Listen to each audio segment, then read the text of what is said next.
जय श्री ओम नमः सिद्धेभ्यः। जय श्री ओम नमः सिद्धेभ्यः। सर्वमंगलमांगल्यं सर्वकल्याणकारकं प्रधानं सर्वधर्माणां जैनं जयतु शासनम्। जैनं जयतु शासनम्। पंच परमेष्टि भगवान की आचार्य श्री गुरुवर कुंद महाराज की आचार्य श्री गुरुवर विद्यासागर महाराज की।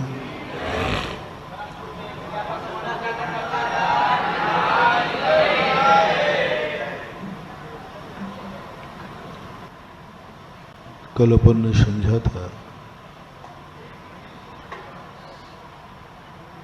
कि हर व्यक्ति को ये महसूस होता है, भय बना रहता है कि मेरी जिंदगी में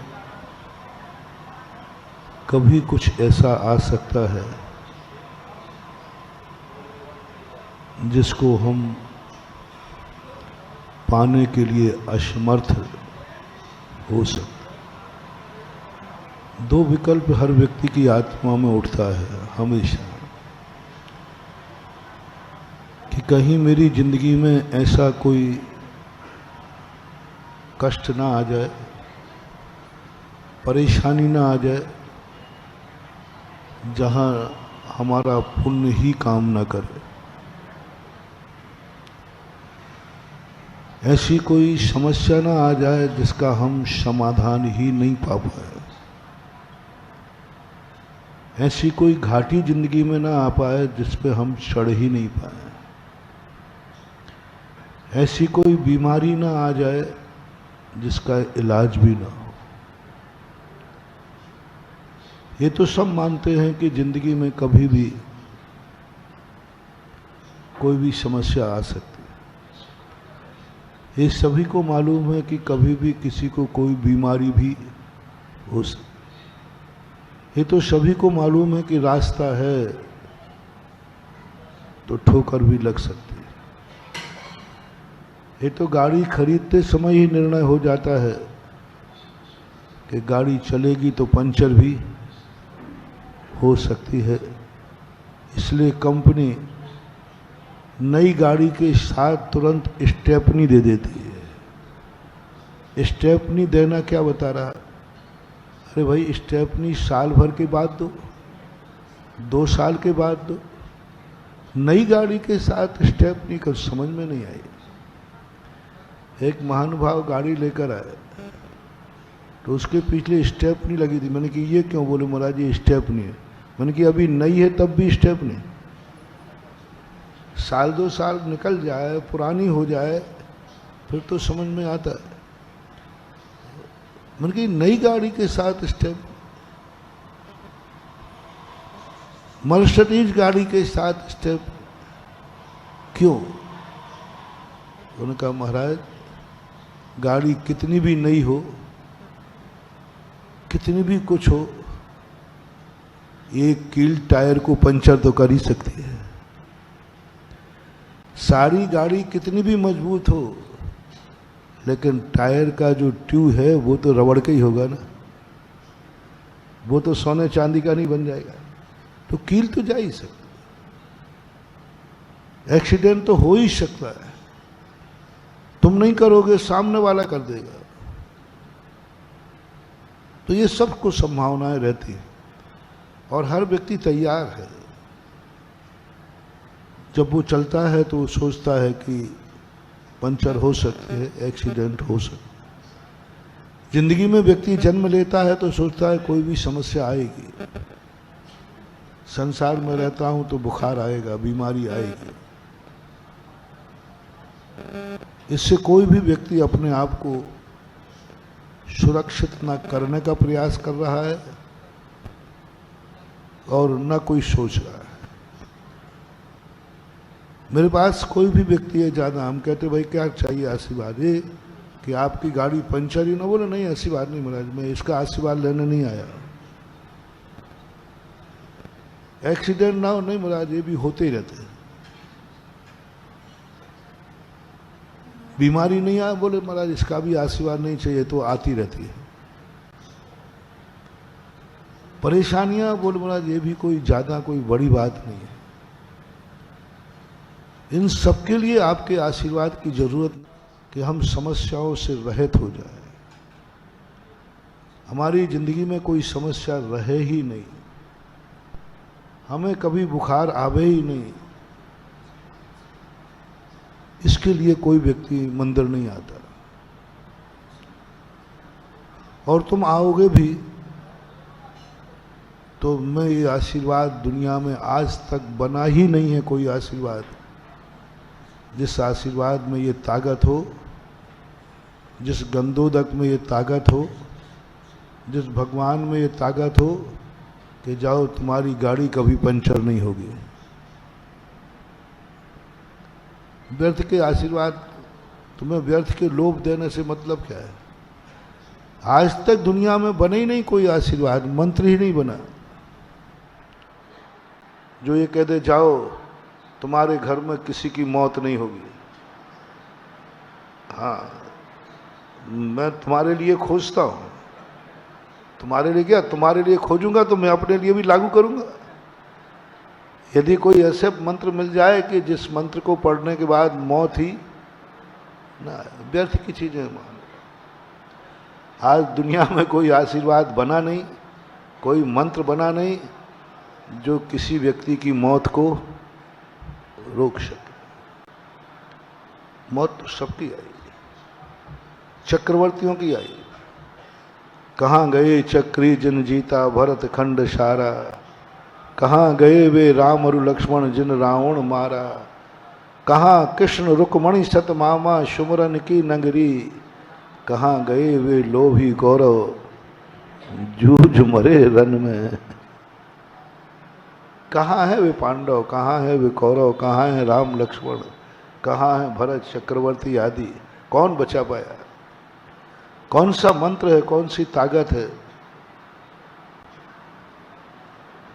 तो ना तो मैं मृत्युंजयी आशीर्वाद दूंगा, और मेरा आपसे कहना है आप लोग बहुत बुद्धू हो, यदि कोई मृत्युंजय आशीर्वाद देवे ना तो तुम जल्दी लाइन में लग जाओ, हमें दे दो हमें दे दो, मत लगना लाइन में। मृत्युंजयी आशीर्वाद लेने के लिए कभी लाइन में लगना नहीं, क्योंकि मृत्युंजयी आशीर्वाद होता ही नहीं है। कोई तुमसे कहे कि जाओ मैं मृत्युंजयी आशीर्वाद देता हूं, समझ लेना ये पाखंडी है, समझ लेना ये लुटेरा है, समझ लेना ये धोखेबाज है, समझ लेना। हमारे यहाँ कभी भी ये देखो, तुमने देखा होगा जैन दर्शन में हम लोग आशीर्वाद देते हैं, कभी आयुष्मान भव। हमने सारी दुनिया में आशीर्वाद यही देखे, आयुष्मान का अर्थ तुम मरो ही मत, अमर हो जाओ। तो मैंने कहा ये तो बढ़िया आशीर्वाद है। हमने जैन पुराण देखे, उनमें कहीं आशीर्वाद ही नहीं लिखा था कि किसी को आशीर्वाद दो, आयुष्मान भव, मृत्युंजय भव, अमर भव, हाँ सौभाग्यवती, ये सारी चीजें जितने भी हैं ये आशीर्वाद मिले ही नहीं। मैंने सोचा कि ये मिल जाए तो हम भी बांटना शुरू करें भक्तों को, मिले ही नहीं।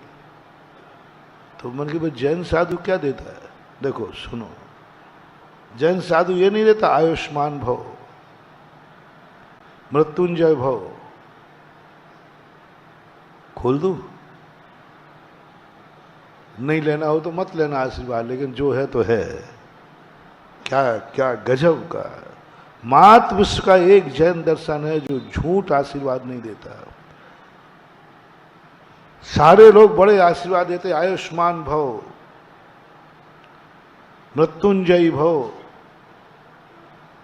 मृत्युंजय विधान, मृत्युंजय मंत्र, ये सब मैंने सोचा जैन भगवान महावीर स्वामी आप तो सबसे बड़े ताकतवान थे, आपने क्यों अपने भक्तों को ये मंत्र नहीं दिया? हमें दो ये मंत्र, हम प्रचार करेंगे और जाके मरघट में बैठेंगे और सबको क्या देंगे? और मंदिरों में क्यों बैठेंगे? अस्पतालों में बैठूंगा ना, मिले ही नहीं। क्या गजब का आशीर्वाद लिखा महावीर स्वामी ने, तुम जैन मुनि हो, तुम्हारा सत्य महाव्रत है। दुनिया के किसी भी संप्रदाय में दीक्षा देते समय 5 पापों का त्याग नहीं कराया जाता। दीक्षाएं सब जगह होती, सब साधु संत बनते हैं, फकीर बनते, लेकिन किसी के यहाँ भी ये नहीं होता कि ये 5 पापों का त्याग कराया जाए। किसी भी दर्शन में साधु को दीक्षा के समय ये नहीं कहा जाता तुम हिंसा नहीं करोगे, हिंसा का त्याग करो, कहीं नहीं देखा। सबकी दीक्षाएं विधि हमने पढ़ी, हर जगह दीक्षाएं लिखी है, लेकिन ये कहीं नहीं लिखा आज के बाद तुम किसी भी प्रकार की हिंसा नहीं करोगे। बड़े बड़े साधु हमने अभिशाप देते देखे हैं, बड़े बड़े साधु, बहुत प्रकांड साधु अभिशाप देते मिलते हैं, और अभिशाप देने वाला कभी अहिंसक हो ही नहीं सकता। एक भी कहीं भी नहीं, सब जगह अभिशाप की छूट है, अभिशाप देने की परंपरा। अस्त्र शस्त्र रखने की प्रक्रिया, शस्त्र जिसके पास है वो कभी अहिंसक, कहीं झूठ बोलने का त्याग का नियम नहीं दिया जाता दीक्षा के समय। तुम आज के बाद झूठ नहीं बोलोगे, सत्य बोलोगे। चोरी का त्याग नहीं कराया जाता, ब्रह्मचर्य व्रत का रूप नहीं दिया जाता, परिग्रह का भी त्याग नहीं कराया जाता। ये 5 पाप मात्र का यदि किसी भी दर्शन में है तो उसका नाम है जैन दर्शन। पहली शर्त है ये 5 पाप छोड़ो, हिंसा, झूठ, चोरी, कुशील और परिग्रह, ये मस्ट है। तुमने सत्य महाव्रत लिया है, झूठा आशीर्वाद नहीं दोगे। जो हो ही नहीं सकता वो क्यों दे रहे हो? मृत्युंजय भव, आयुष्मान भव, तुम्हारे सत्य महाव्रत में दोष लगेगा। लेकिन ये सब चाहते तो वही है ना, इनके चाहने पर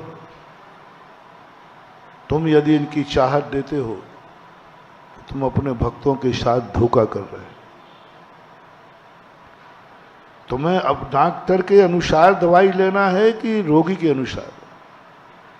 तुम इनके डॉक्टर हो, तुम अपने अनुसार दवाई दो।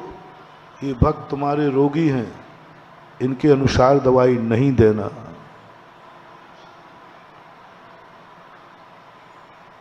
तो कितनी बड़ी बात कही महानुभाव। फिर क्या आशीर्वाद दो इनको? सुनना, थोड़ा हार्ड मजबूत करना। क्या आशीर्वाद दो? भगवान ने कहा गुस्सा मेरे पे मत होना, उनसे पे होना। उन्होंने कहा अपने भक्त को आशीर्वाद दो, अच्छी तरह मरो, समाधि रस्तु। क्या गजब। मैं भी जब पहली बार मैंने पढ़ा तो मैंने कि कौन पागल है जो लेगा, कौन पागल है जो लेगा? समाधि रस्तु, अच्छी तरह मरो। फिर मैंने सोचा कि मरने का आशीर्वाद नहीं दिया जा रहा है, आगे क्या लगा दिया? अच्छी तरह। हो, अच्छी तरह मरने का अर्थ है अच्छी तरह जन्मना। जैसे कल कहा था ना कि क्यों समझते हो कि अंधेरा आ गया? ये समझो अंधेरा इसलिए आता है कि प्रभात काल आना है। यदि रात नहीं होगी तो प्रभात काल होगा ही नहीं। मैंने कहा ना, जहां रात नहीं होती ना वहां प्रभात काल नहीं होता, दिन तो होता है। पूरा दिन मांगलिक है कि प्रभात कालीन मांगलिक है? दिन मांगलिक नहीं है, दिन तो पूरा रहता है। तो प्रकृति ने कितना बड़ा आर्य खंड के लिए, कर्म भूमि के लिए कहा, देखो तुम्हें दिन नहीं चाहिए, तुम्हें यही दिन मांगलिक बन जाए, मंगल बन जाए, शगुन बन जाए। और यही सूर्य शगुन जब बनता है जब उदय होता है। और उदय जब होगा जब पहले अंधेरा करना पड़ेगा। अंधेरे के बिना प्रभात काल आ नहीं सकता। अपन सोचते हैं कि अंधेरा आ गया, रात आ गई। नहीं, सोचो, रात नहीं आई है, प्रभात काल की प्रोसेस है, तैयारी है, प्रोसेस है, तैयारी है। जब तक अंधेरा नहीं होगा प्रभात काल कैसे? मन के यही तो जैन दर्शन कह रहा है, इनको आशीर्वाद दो। जन्म तुम्हारे हाथ में नहीं है, क्योंकि जन्म लेने के पहले कोई व्यक्ति तुम्हारे पास नहीं आएगा बाबा जी कि भगवान हमें आशीर्वाद दो, हमारा अच्छा जन्म हो गए। पता नहीं कौन जीव कहां से आ रहा है। कोई जन्म लेने वाले जीव कभी महाराज के पास आ पाएंगे? पता ही नहीं कहां से आ रहा है। लेकिन मरने वाला जीव तो तुम्हारे सामने है ना। जन्मने वाले जीव का पता नहीं है कि कहां से आ रहा है, कौन आ रहा है। लेकिन मरने वाले जीव का पता है कि वो मेरा भक्त है, मेरे सामने है। बोलो आप लोग, क्या जन्मने वाले जीव का पता बता सकते हो कहां से आया है? नहीं बता। लेकिन मरने वाले का बता सकते हो कहां से मरा है? मैं बल्दियत के फलाना चंद, फलाने गांव का, फलाने नगर का, फलाना व्यक्ति इतने साल में ये मरण को प्राप्त हुआ, वो अपने पास है। तो उन्होंने कहा जो तुम्हारे सामने है, जो मर रहा है, निश्चित है, बस दे दो आशीर्वाद कि अच्छी तरह मरे। और अच्छी तरह मर गया तो फिर तुम्हें फिक्र करने की जरूरत नहीं, इसका जन्म भी अच्छा ही होगा। तो ये जो लॉजिक हैं जैन दर्शन के, बड़े गजब के। इसलिए उन्होंने कभी ये नहीं कहा कि तुम इनको ऐसे आशीर्वाद दो कि जिससे ये अमर हो। कभी कोई देवे ना तो ठगी मत जाना। बरुआ सागर में हुआ कि नहीं हुआ पता नहीं, कई शहरों में जरूर हुआ कि लोग कहते हैं कि तुम्हारे पास जो भी रुपया हो, सोना चांदी हो, एक रात मेरे पास रख जाओ, कल सुबह दूने हो जाएंगे। इसका अर्थ है कि आप हंस। बरुआ सागर में पहले हुआ ऐसा, एक बार हुआ। और वो पहले दिन बहुत ईमानदार होता है। जैसे ही आप दोगे वो दूना करके देगा। आप 10 ग्राम रखोगे, वो 20 ग्राम सुबह जरूर है। बहुत ईमानदार होगा पहले दिन। दूसरे दिन भी ईमानदार होगा। और इस ईमानदारी पर तुम प्रभावित हो जाओगे। और तीसरे दिन कहोगे थोड़ा थोड़ा रखने की अपेक्षा। बस वही रात। तुम पागल हो। जो व्यक्ति एक दिन का दूना कर रहा है, ऐसा दुनिया में कुछ है ही नहीं। और ऐसा दूना करता है तो वो तुम्हारे सामने आता ही क्यों? ये सब फितूरी की बात है। हम कई बार गुरुओं के पास, भगवानों के पास ऐसी मांगे लेके पहुंच जाते हैं जो होने ही नहीं है। और जो बेईमान गुरु होते हैं, खोटे गुरु होते हैं, वो समझ लेते हैं कि ये मूर्ख है, बुद्धू है। ये आशीर्वाद लेने आया कि महाराज ऐसा आशीर्वाद दो कि मेरी गाड़ी पंचर ही ना हो। बस सामने वाला समझ आएगा सबसे बड़ा मूर्खानंद है। ऐसा आशीर्वाद लेने पहुंच जाते, महाराज आशीर्वाद दो, हम कभी बीमारी ना हो। समझ जाता है सामने वाला ये बुद्धू है। ऐसा आशीर्वाद लेने पहुंच जाते, महाराज हमारे घर में किसी की मौत ही ना हो। समझ लेते ये मूर्खानंद है, मूर्ख शिरोमणि है। ऐसा आशीर्वाद दो महाराज हमारी जिंदगी में कभी भी मौत नहीं आए, मैं मरूं नहीं। ऐसा आशीर्वाद दो महाराज हमारी जिंदगी में कभी घाटे ही नहीं लगे। बुद्धू हो, ऐसा कुछ हो ही नहीं महाराज। महानुभाव कभी मांगना मत, और कभी कोई साधु ये कह दे वे जो तुमने मांगा है जाओ, तुम कभी मरोगे नहीं, तुम्हारे घर में मौत होगी नहीं, तुम्हारी गाड़ी कभी पंचर होगी नहीं, तुम्हें कभी घाटा लगेगा नहीं, तुम कभी फेल होगे नहीं, तुम कभी बीमार होगे नहीं। यदि ऐसा कोई आश्वासन देवे महानुभाव तो आप समझ लेना आप किसी खोटे गुरु के चक्कर में फंस गए हैं, आप लुट जाओगे, आप बहुत धोखा खाओगे। ऐसे लोभी गुरु लालची चेला होए नरक में ठेलम ठेला, कभी नहीं कर। रास्ता है, एक्सीडेंट होगा। तुम नहीं करोगे, सामने वाला कर देगा।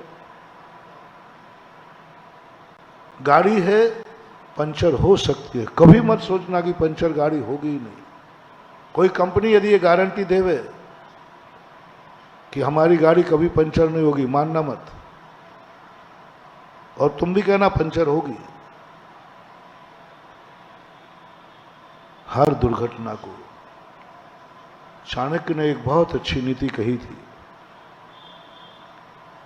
चंद्रगुप्त से, क्या तैयारी कर रहे हो? बोले युद्ध की। बोले क्यों कर रहे हो? बोले जीतने के लिए। कितनी तैयारी की है? बोले गुरुदेव पूरी जीतने की तैयारी कर ली है, जीतने की तैयारी कर ली है और जीतूंगा। चाणक्य कहता है चंद्रगुप्त से, एक प्रश्न का जवाब दोगे? जीतने की तैयारी तो तुमने कर ली और पूरी तैयारी है, और मुझे विश्वास है कि तुम्हारी तैयारी में कोई कमी नहीं होगी। एक प्रश्न का जवाब दो, यदि हार गए तो क्या तैयारी है? 1.1 .111 कुछ भी कहा लो, उसकी क्या तैयारी है? उसका तो मैंने सोचा ही नहीं। पहले इसका सोच के बताओ, तब युद्ध का आशीर्वाद दूंगा। चाणक्य ने चंद्रगुप्त को युद्ध पे जाने की अनुमति, पूरी तैयारी थी उसकी, और वो जीतता पक्का था, 100% था। गुरुदेव आप कैसी बात कर रहे हो? मैं जीतूंगा पक्का है, वो सब मानता हूं, मुझे भी तुम्हारी जीत पर कोई संदेह नहीं है, लेकिन मैं गुरु होकर के भी 100/100 नंबर नहीं दे सकता। 0.1 पर तो हम कहेंगे उसकी क्या तैयारी है। यदि हार गए तो क्या तैयारी है? बस ये है जैन दर्शन। जैन दर्शन जीतने के लिए हौसला बुलंद नहीं करता, सो बात नहीं है। जैन दर्शन ये कहता है यदि हार गए तो क्या तैयारी है? सेल फास खाओगे? फांसी पे लटकोगे? क्या करोगे? क्या तैयारी है तुम्हारी? जो व्यक्ति हारने की तैयारी कर लेता है वह कभी जिंदगी में हार भी जाए तो वो कभी हारता नहीं है। हार भी जाए तो वो कभी, वो एक ही बात कहेगा, उसकी भी तैयारी मेरी है। इंटरव्यू देने गए, क्या बात, पूरी तैयारी है, फेल हो गए तो सेल पास खाओगे? नहीं साहब, उसकी भी तैयारी है। बस यही है जिंदगी का रहस्य महानुभाव। तुम लोग बहुत हौसले बुलंद कर, कल सुबह उठोगे कि नहीं? महाराज कैसी बात कर रहे हो? कल तक अपन सब, चलो तुम्हें ही नहीं तो तुम्हें बुरा लग जाए मुराद जी, हम लोग बुरा बोलते, मैं भी, कल अपन सब जिंदा रहेंगे कि नहीं? कल का कार्यक्रम बनाए कुछ के नहीं बनाए?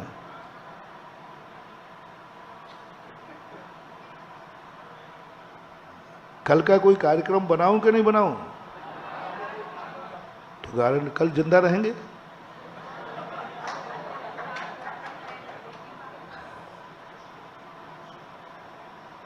कल का कार्यक्रम अपन बना सकते हैं, 100% अपन सफल होंगे, कोई कारण, कोई संदेह भी नहीं है। और ये भी कह दो पक्का है कल तक नहीं मरूंगा। तो भी महावीर स्वामी कहते हैं ये घोषणा करना तुम्हारा मिथ्या है। तुम कल की तैयारी कर रहे हो, कल कुछ करने की तैयारी कर रहे हो, करो, लेकिन 1.1 पर यह भी ध्यान रखो कि यदि कल जीवित नहीं रहे, रात में मौत आ गई तो क्या तैयारी है? तुमने फोन कर दिया है कि मैं यहां से चल चुका हूं, झांसी पहुंचूंगा, मैं चल चुका हूं 1 घंटे में, 1 घंटे का, आधा घंटे में पहुंच जाऊंगा। वहां सारी तैयारी है नाश्ते की, तुम्हारे स्वागत की। क्या तैयारी कर रहा है? बोले झांसी पहुंचने की। गुरु कहते हैं नहीं पहुंच पाए तो क्या तैयारी है? नहीं पहुंच पाए तो क्या तैयारी है? पहुंचने की तो सब तैयारी कर लेते हैं, क्या तैयारी? सडनली एक्सीडेंट आ गया तो क्या तैयारी? ये तैयारी तो की थी कि मैं 30 मिनट में झांसी पहुंच जाऊंगा, लेकिन 15 मिनट के बीच में यदि मौत सामने आ गई तो क्या तैयारी है? सम्यक दृष्टि कहता है गुरुदेव उसकी भी तैयारी है। झांसी जा रहा हूं, पहुंचूंगा, लेकिन यदि नहीं जा पाया तो उसकी तैयारी है। गाड़ी जा रही है, मैं पहुंचूंगा, रास्ते में पंचर हुआ तो हमने पाना रख लिया है, उसकी भी तैयारी है। कौन कह रहा है कि तुम मत नहीं पहुंचोगे? लेकिन एक तैयारी थोड़ी सी कर लो। पहुंचने की तैयारी कर ली, कपड़े रख दिए, नाश्ता रख दिया, पानी रख दिया, सब कुछ रख दिया, ब्रेक चेक कर लिए, सब कुछ कर लिया,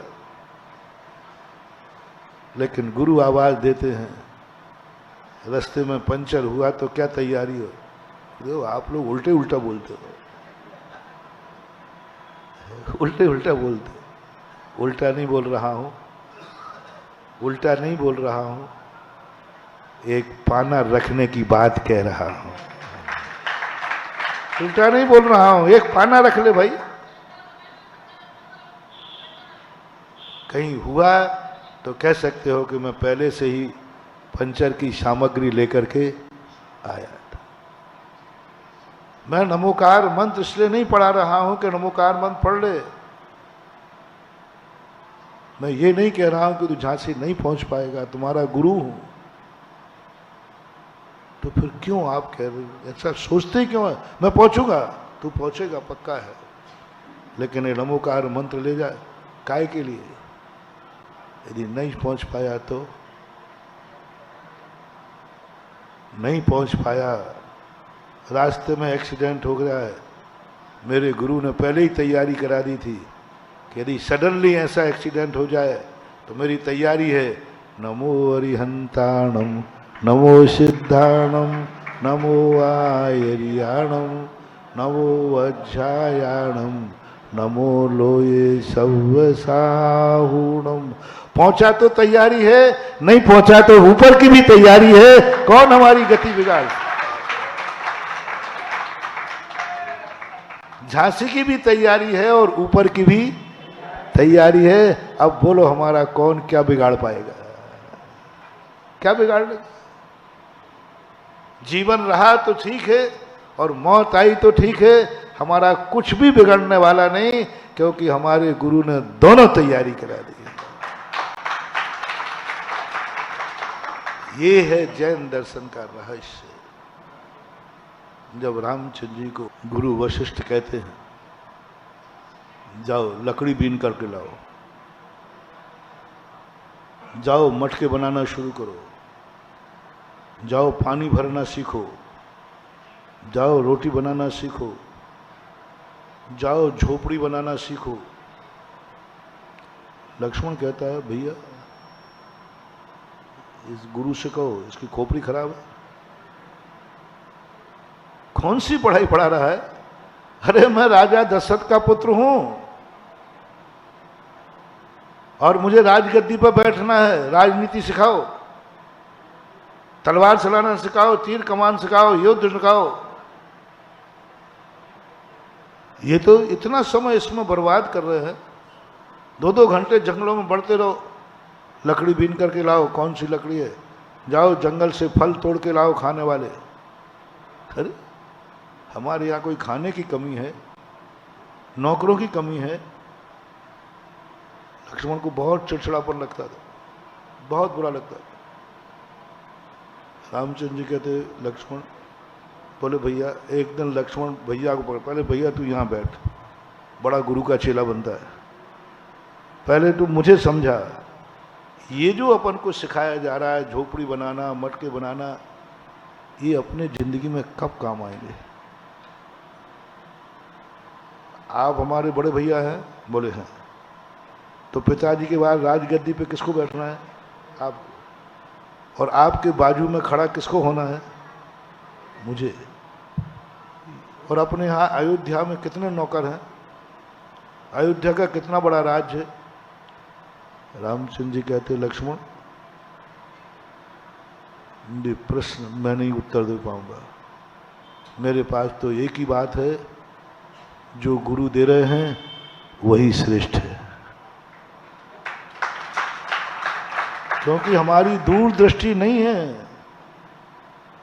अरे इसमें क्या दूरदृष्टि रखना, राजकुमारों को राजा की बात बताना चाहिए, ये फकीरों की बात बताई जा रही है, गरीबों की बात बताई जा रही।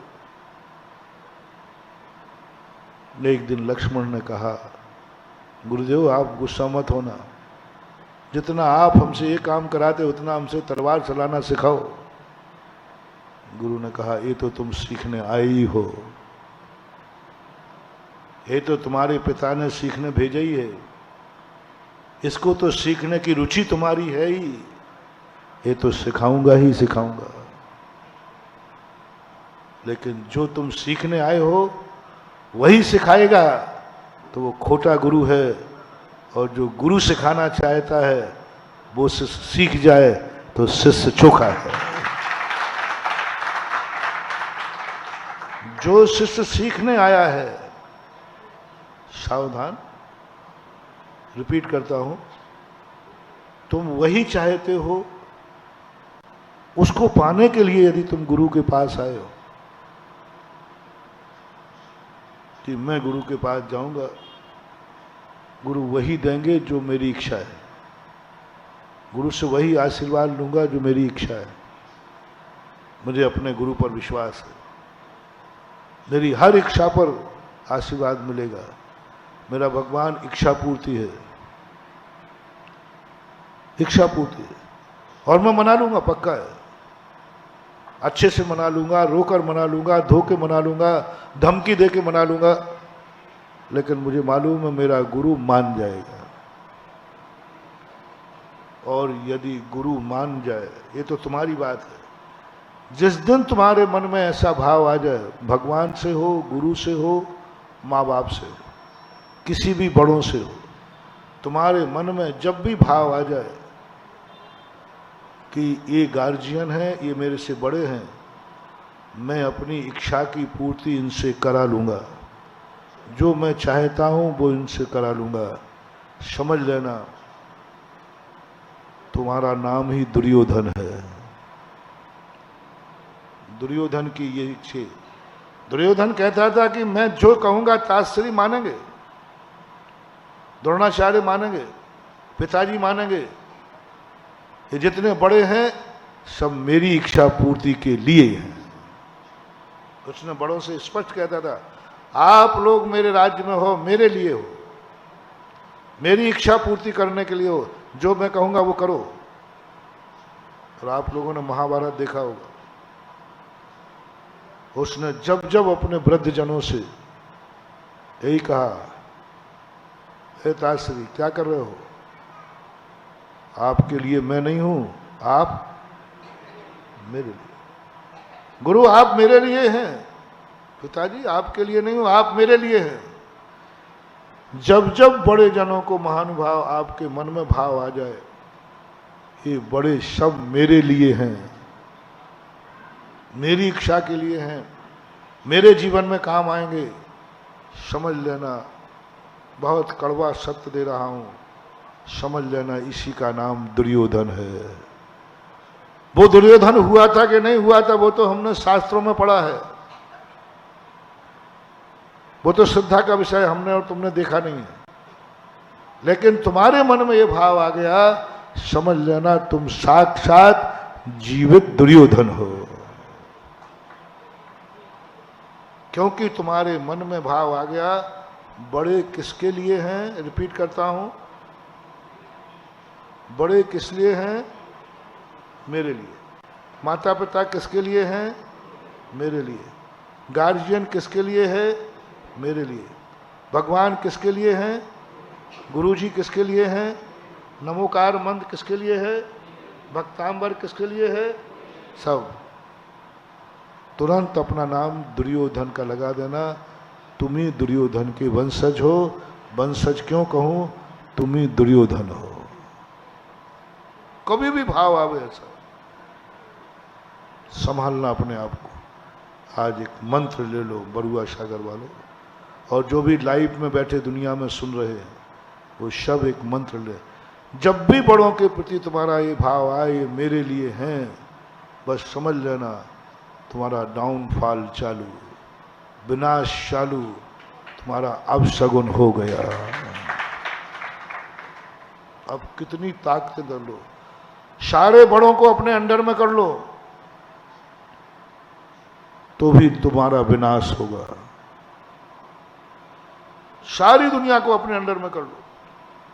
ताश्री को अंडर में कर लिया, द्रोणाचार्य को अंडर में कर लिया, सारी दुनिया को अंडर में कर लिया। जितने बड़े जन थे, हस्तिनापुर का राजा धृतराज भी किसके अंडर में था, सब अंडर में थे। दुर्योधन कहता अब मेरा कौन क्या बिगाड़ लेगा, कौन मेरा क्या बिगाड़ लेगा, सारी दुनिया की महाशक्तियां मेरे अंडर में हैं, मेरे लिए हैं।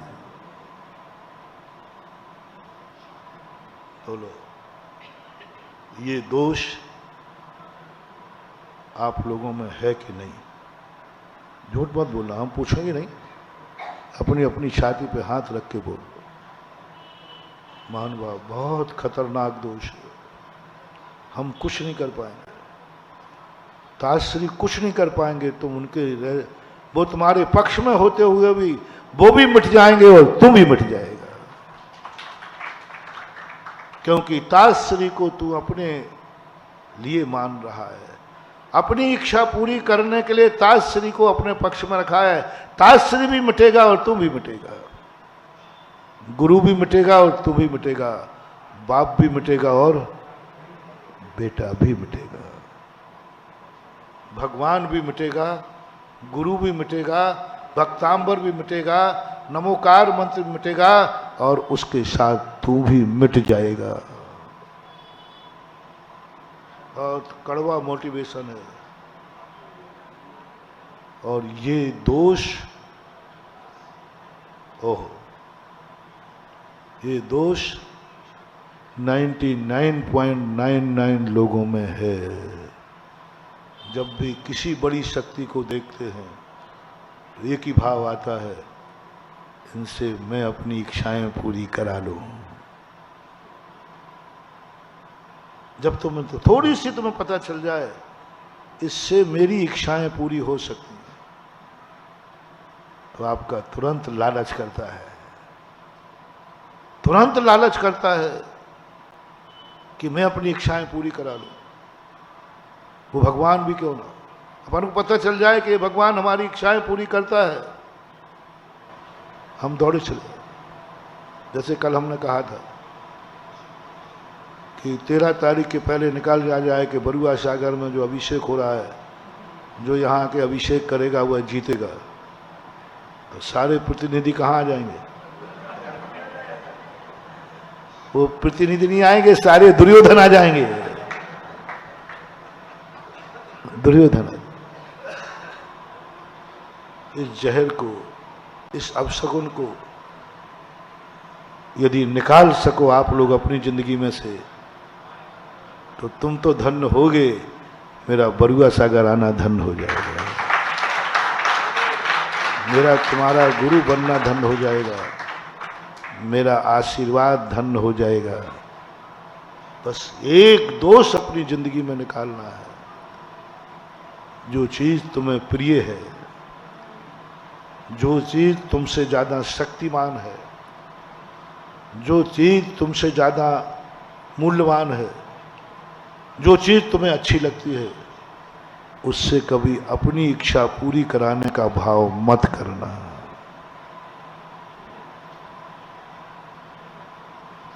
मत कर। थोड़ा इसको डिस्ट्रैक्शन करता हूं, बड़ों की ही नहीं। आपको यदि अपने बेटा है, बेटा बहुत प्यारा है, आपको बहुत अच्छा है, तो मेरा आपसे कहना है कि बेटे को कभी अपनी इच्छा पूरी करने के लिए मत पालन करना, मत करना। ये बेटा मेरी इच्छाएं पूरी करेगा, मत करना। मेरा बाप बहुत इज्जत वाला है, इससे मेरी बहुत इच्छाएं पूरी नहीं करना। मैं तो यहां तक कहता हूं, बहुत बड़ी ताकत दे रहा हूं महानुभाव। एक गमले में लगा हुआ पेड़ पौधा आपने लगाया, वो पौधा अच्छा है, बहुत अच्छा लग रहा है। उस पेड़ से भी इच्छा मत करना कि ये पेड़ मेरी इच्छा पूरी करेगा, मुझे फल देगा, फूल देगा, छाया देगा, क्योंकि मुझे बहुत अच्छा लग रहा है। वही पेड़ के नीचे तुम्हारी बहुत बड़ी दुर्दशा होगी, क्योंकि तुमने पेड़ लगाया है अपनी इच्छा के लिए, पेड़ से फल चाहने की इच्छा की है। इसलिए गीता के अंदर एक शब्द श्री कृष्ण ने अर्जुन से कहा था, फल की इच्छा मत कर रे इंसान, कर्म कर कर्म। तेरा कर्म है पेड़ को लगाना, तेरा अधिकार नहीं है पेड़ से कुछ पाना। कर्म कर, कर्म, कर्तव्य करो, कर्म करो। तो पेड़ लगाऊं या नहीं लगाऊं, मैंने मना नहीं किया। ये पौधा तुम्हें बहुत अच्छा लगता है, पर कभी यह भाव नहीं करना, ये पौधा मुझे बहुत अच्छा लगता है, इसके फूल आएंगे, इसके फल आएंगे, ये बड़ा होकर मुझे छाया देगा। यही दुर्योधन की नीति है। ये मेरी इच्छाएं पूरी करेगा। बोलो, आप लोगों की जिंदगी में जो जो वस्तुएं आती हैं, उनके प्रति आपकी क्या अपेक्षा है? यही ना? मकान भी बनाओगे तो किस लिए? हर चीज में अपनी इच्छा पूरी। धन कमाओगे तो किसके लिए? अपनी इच्छा पूरी करनी। धन कमाओगे तो इसलिए धन आएगा, मेरी ये इच्छा पूरी होगी, मैं ये करूंगा, मैं ये करूंगा। बहुत बड़ी शेख चिल्ली जैसी आप कल्पनाएं करते। 2 रुपया आया नहीं और आपने कल्पनाएं शुरू, मैं ये करूंगा, मैं ये करूंगा। इसलिए कुछ नहीं हो रहा है, विनाश हो रहा है। देने वाला भी मर जाता है और हमें कुछ नहीं मिल पाता। ताश्री मर गए, दुर्योधन को कुछ नहीं मिला। द्रोणाचार्य मर गए, दुर्योधन को कुछ नहीं मिला। उसके लिए लड़े, ताश्री अन्याय से लड़े, लेकिन दुर्योधन के लिए लड़े, कुछ नहीं दे पाए। गुरु दुर्योधन के लिए लड़े, ना अपने को बचा पाए और ना दुर्योधन को कुछ दे पाए। दशराज सारी नीतियां, सारे न्याय अन्याय बेटे के लिए उन्होंने सब कुछ किया, ना स्वयं बच पाए और ना बेटे को कुछ दे पाए, कुछ नहीं दे पाए। एक बात मैं तुम्हें देता हूं, जितने भी गार्जियन हैं, माता पिता से जो तुम्हें बच्चू हस्ती लगती है, थोड़ा सा उल्टा कर दो। माँ बाप मेरे लिए नहीं है, मैं माँ बाप के लिए हूं। क्योंकि माँ बाप ने मेरे लिए जन्म नहीं दिया है, अपने सुख के लिए जन्म दिया है। हर माँ बाप से पूछता हूं, जन्म के बाद नहीं, जन्म के पहले तुम दोनों दंपति ने संतान को उत्पन्न करने का भाव किसके लिए बनाया था? शेयर करना। आप दंपति थे, आपने शेयर करने का, पेट संतान को उत्पन्न करने का भाव किया, किसके लिए? अपने लिए या एक जीव के पालन के लिए? झूठ मत बोलना, बेफालतू बातें मत करना। नहीं महाराज, इसलिए हमने सोचा कि हमारे पास बहुत धन दौलत है, कोई एक आज जीव आ जाए पल जाएगा। कोई नहीं करता ऐसे, कोई नहीं करता। अपने लिए करता है कि भाई अब अपन दंपति हैं, अब अपने लिए कुछ करो, बुढ़ापा आएगा, इतनी संपत्ति है, वैभव है, सब अपने लिए संतान को जन्म देते हैं। एक बात थोड़ी पूछना चाहता हूं, सीधे सीधे बता देना, आपने शादी भी की है, किसके लिए? थोड़ा आपसे पूछता हूं। नहीं महाराज, इसलिए कि बेचारी उस घर की एक कन्या थी, तो सोचा उसका बाप मर जाएगा तो इसको कौन रोटी खिलाएगा, तो इसलिए हमने महाराज शादी कर ली। नहीं हो सकता है बरुआ सागर है भाई, ये तो हमारे यहाँ शादी इसलिए करते हैं कि वह बेटी के माँ बाप मर गए तो उसकी रक्षा कौन करेगा, इसलिए हम शादी करते हैं। दोनों, एक कन्या के उद्धार के लिए कि आप अपने खुद के जीवन के लिए। किंचित मात्र भाव नहीं आता। यदि ऐसा तुम्हारा भाव आता तो सबसे ज्यादा गरीब भिखारन की कोई बच्ची से शादी करते, क्योंकि हमारे पास संपत्ति है, वो गरीब है। और आपको और निपटा लूं, आप लोगों ने शादी किस लिए की है? ये घर चलाने के लिए। शादी के पहले किस कन्या को भाव आता है मेरे कारण से ये घर चल जाएगा? सब अपने सुख के लिए करते हैं कि माँ बाप मर गए तो हमारा क्या होगा। सब अपने अपने सुख को रोवे, कोई नहीं महानुभाव, सब कहने की बात है। ये तो संसार का स्वभाव है। अब धर्म क्या है? धर्म कहता है बस इसको उल्टा कर दो। जिस वस्तु को हम चाहते हैं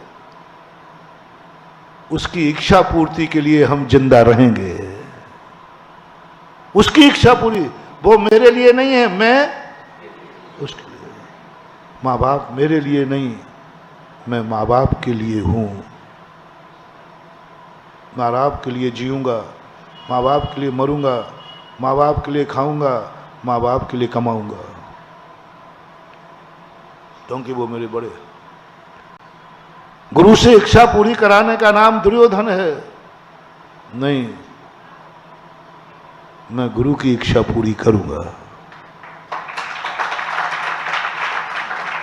हमें कौन सी, बल्कि बरुआ सागर में खोलने में हमें नुकसान है। बरुआ सागर के संस्कृत विद्यालय को चालू करने में हमें नुकसान है।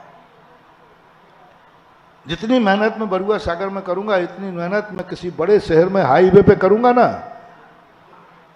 यहाँ क्या, बरुआ सागर में आओ, बरुआ सागर से 3 किलोमीटर अंदर जाओ, कब पड़ी है मुझे? जब मुझे करना ही पड़ेगा तो मैं तो कहीं भी कर लूंगा। मैं बरुआ सागर में संस्कृत विद्यालय को खोलने के या चालू करने के पक्ष में नहीं हूं, क्योंकि मैं तो कहीं भी कर लूँ। सांगनेर में नहीं था, मैंने सोचा तो हो गया कि नहीं, मैं कर लूंगा, कहीं भी कर लूंगा। संस्कृत कॉलेज खोलना कोई बड़ी चीज नहीं है मेरे लिए। मैं जिस दिन खोलना चाहूं मैं कहीं भी खोल लूंगा। लेकिन बरुआ सागर वालों, पड़ी तो तुम्हें रहना चाहिए। नहीं महाराज, चलेगा तो बरुआ सागर में ही चलेगा, क्योंकि मैं अपनी शान को, मैं अपनी ध्वजा को नहीं छोड़ना चाहता। तो मैं गुरुकुल मेरे लिए चलाने नहीं आया हूं, मैं तुम्हारा सहयोग करने आया हूं। तुम्हारा सहयोग, मेरा सहयोग तुम मत करना। मैं तुम्हारा सहयोग करने आया हूं कि तुम्हारी शान जैसे बरुआ सागर की थी वह शान पुनः जीवित हो और बरुआ सागर का नाम सारे भारत में हो। ये तुम्हारी संस्कृति है, तुम्हारी थाती है। तुम सजोगे महाराज की पढ़िए, मैंने स्पष्ट कर दिया, मैं कोई भी किंचित मात्र भी इंटरेस्टेड नहीं हूं कि बरुआ सागर में संस्कृत विद्यालय पुनः चालू हो। बिल्कुल भी नहीं हूं। एक बार और कह दूं, क्योंकि मैं क्यों करूंगा इस गांव में लेकर के, क्यों खोलूंगा यहां? अच्छे स्थान पे खोलूंगा ना, बड़े स्थान पर, और एक दिन में विद्यालय खुल जाते, अच्छा स्थान हो तो। जयपुर का विद्यालय एक दिन में खुला था, स्थान अच्छा था। लेकिन ये आपको सोचना है। महाराज मिले हैं, निमित्त मिला है, कोई साधु तुम्हें सहयोग देने आया है तो इसका लाभ ले लो और सारे रास्ते विद्यालय को उठाने के निकाल लो।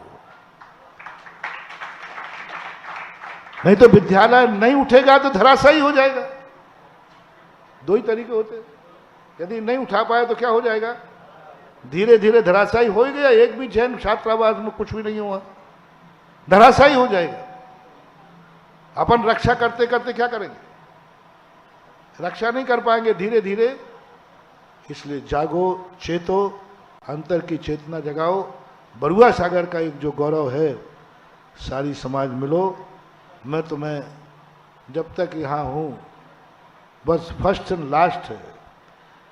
यदि बरुआ सागर में आज बैठ करके एक आध दिन के अंदर बरुआ सागर के उठने का स्थान नहीं, उसको उत्थान नहीं बनता है, तो फिर तुम बार बार मेरे पास आओगे, नो एंट्री। मैं अपना समय देना बंद कर दूंगा, क्योंकि बरुआ सागर को समय देना, खोदू पहाड़ और निकले, और वो भी नहीं निकले तो। इसलिए मेरा सिद्धांत है, पहाड़ नहीं, मेरी तो एक गैंती लगे और सोने का हंडा निकले है।